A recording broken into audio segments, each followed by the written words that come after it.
Halo,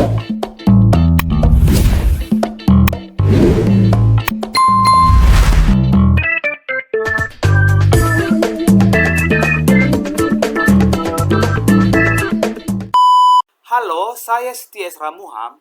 Nah, di video kali ini saya mengajak teman-teman untuk mengulas sebuah klaim sejarah yang sering banget kita dengar. Nah, katanya Jacob Nennius adalah pelopor tembakau Delhi. Benar nggak sih? Nah, mari kita bahas bersama-sama di video kali ini.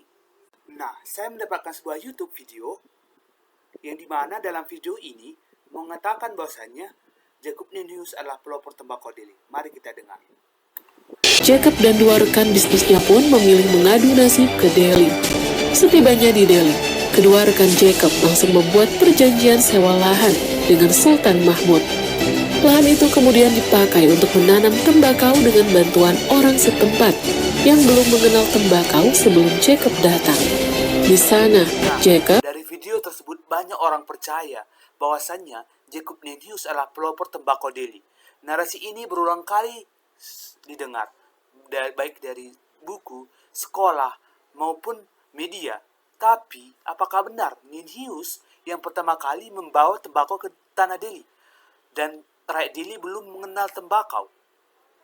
Nah, atau sebenarnya ini sekedar kebenaran semu yang menjadi terasa nyata karena terus diulang-ulang kebenarannya. Nah, mari kita bongkar dengan data sejarah. Nah, kalau kita lihat catatan sejarah, ternyata jauh sebelum Nennius datang ke Delhi tahun 1863, masyarakat lokal baik Melayu maupun Batak sudah mengenal yang namanya tembakau Delhi. Ini bukan cerita mulut ke mulut, tetapi ada sumber yang tertulis. Nah, John Anderson, seorang utusan Inggris, menulis dalam bukunya Mission of the Coast of Sumatra tahun 1826. Nah, tahun 1823, ia mencatat begini. Artinya, jelas lebih 30 tahun sebelum Nennius datang, rakyat lokal sudah menanam, mengelola, bahkan mengekspor tembakau. Nah, penelitian terbaru juga mendukung. Hani Harahap dan kawan-kawan dalam jurnalnya menulis bahwa masyarakat Delhi menanam tembakau sebagai tanaman tumpang sari.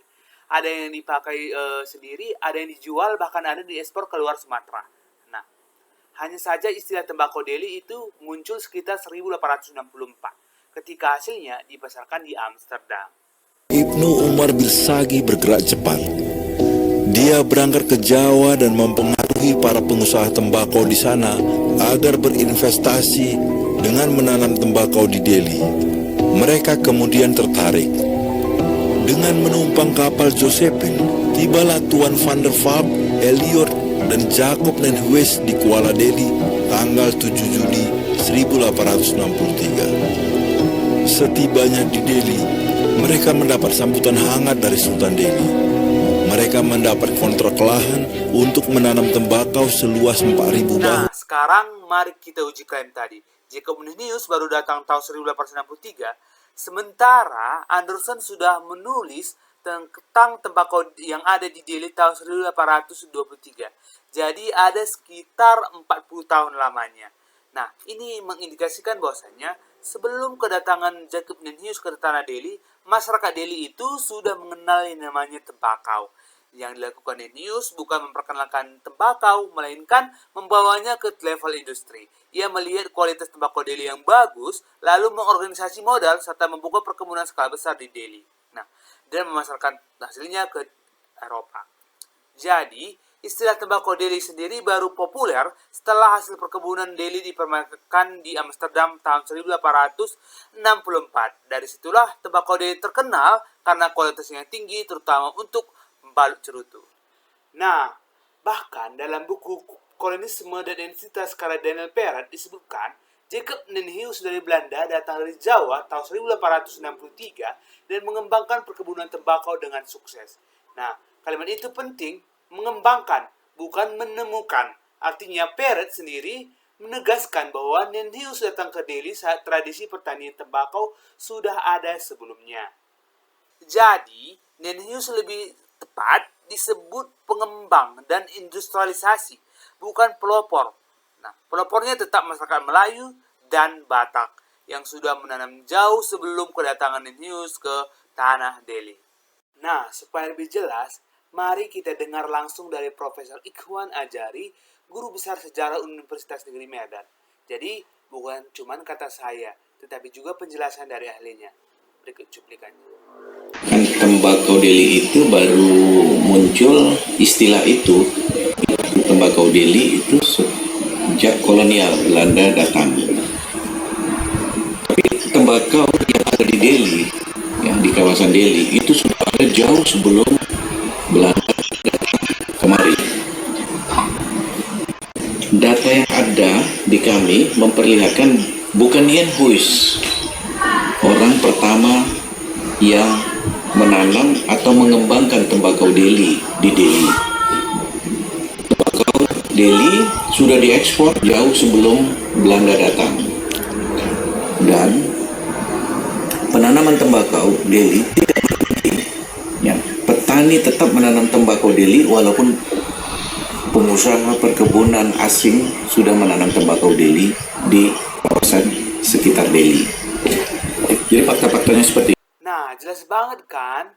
Jadi, kalau masih ada yang bilang News itu pelopor, sepertinya perlu lagi buka catatan sejarah. Karena faktanya, masyarakat lokal sudah lebih dulu menanam. Belanda hanya mengkapitalisasi dan memberi label baru. Nah, sejarah itu bukan dilihat secara kritis. Post-truth membuat kita mudah percaya pada narasi tunggal, terutama ketika narasi itu datang dari pihak yang paling sering menulis sejarahnya sendiri. Tapi, kalau kita menelusuri faktanya, jelas terlihat pelopor tembakau Delhi bukanlah Jacob Nennius, melainkan masyarakat Melayu dan Batak. Nah, yang sudah menanam tembakau jauh sebelum koloni datang atau sebelum Jacob Nennius datang ke tanah Delhi. Nennius memang punya peran besar, tetapi perannya adalah sebagai pengembang industri, orang yang mengubah hasil bumi lokal menjadi komoditas global. Namun, tanpa fondasi pengetahuan, pengalaman, serta keterampilan para petani lokal, tidak akan pernah ada yang disebut sebagai tembakau Delhi. Nah, itulah mengapa penting membedakan antara penemu, pelopor, serta pengembang. Karena sejarah yang adil harus dilihat dari banyak sisi. Dari mereka menulis sejarah dan dari mereka yang hidup di dalamnya. Nah, pada akhirnya, sejarah bukan hanya tentang siapa yang memulai cerita, tetapi juga tentang siapa yang pantas diingat.